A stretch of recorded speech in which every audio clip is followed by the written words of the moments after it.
Okay, hey footy fans. So I want to run over the round three NRL, the Broncos clash against the Penrith Panthers last night. Of course, this was a rematch of the 2023 grand final. Much was being hyped up about it in the lead up. It was in Penrith.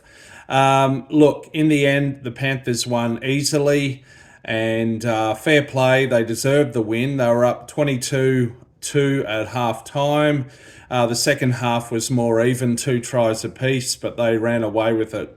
I would say, look, it's disappointing for the Broncos and their fans. It's not quite panic stations yet. The Broncos are just one win from the first three rounds, but we've got to bear in mind a few things for last night. Of course, this was an away game in Penrith in front of a full house.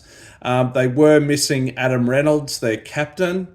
They are also missing their front row enforcer, Payne Haas. And of course, with the departure of Thomas Flegler to the Dolphins this year, they were missing their two starting props from last year's grand final. And then, somewhat tragically, they lost Reece Walsh, their star fullback and attacking weapon, only minutes into the game after a nasty head clash. So, of course, they were up against it, missing key personnel away to the three times defending premiers who were almost at full strength. But you would have hoped the Broncos did a little bit better. Look, I just want to say that head clash, Taylor May from the Panthers was the so-called defender there. Look, if you look at it, it could be considered no arms. It was definitely head-to-head contact. It was careless. For what it's worth, I know league has different laws to rugby union, but that would almost definitely have been a red card in rugby union. It would have certainly been a yellow card that was probably upgraded to red. Incidentally, Taylor May did headbutt one of his own teammates, Dylan Edwards, later in the game. He does have a bit of history, at least one charge of assault and what have you. So yeah, look, it will be reviewed by the judiciary. We'll see how that goes. I would say the Panthers did get a bit of a rub of the green at times, not on every single ref call, but on a few.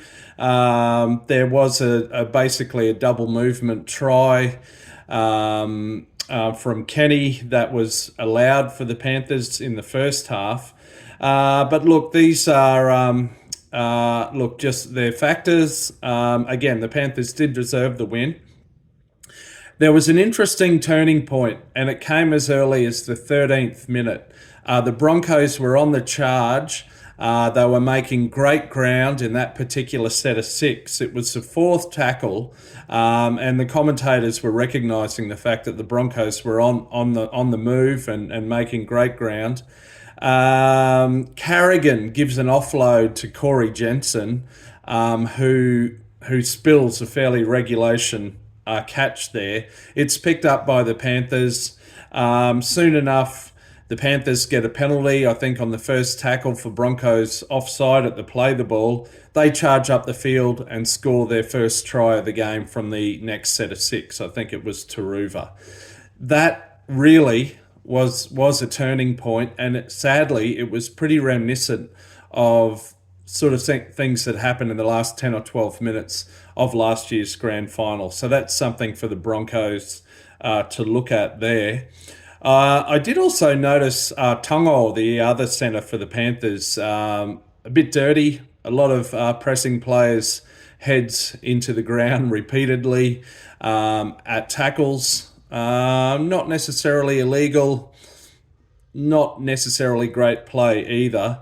Lastly, there were a few instances of Cleary and Yao and others questioning the refs' calls against them at times.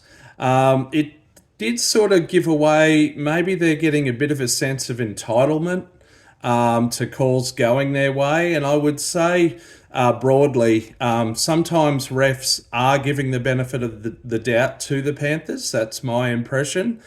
This is the sort of thing that we've seen in the past In the past decade, when the All Blacks were very dominant and the best team in the world, referees were reluctant to penalise them or to sin bin their captain Richie McCaw for transgressions, etc. So yeah, look, maybe I'm a bit biased, but that's my take on things.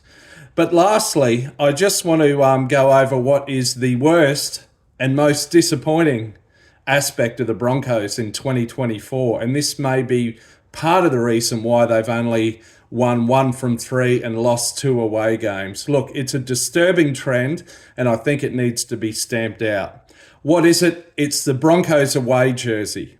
It is crap. It is mostly white. It has a big collar. It looks like a tennis shirt or a golf shirt. It is absolutely shit.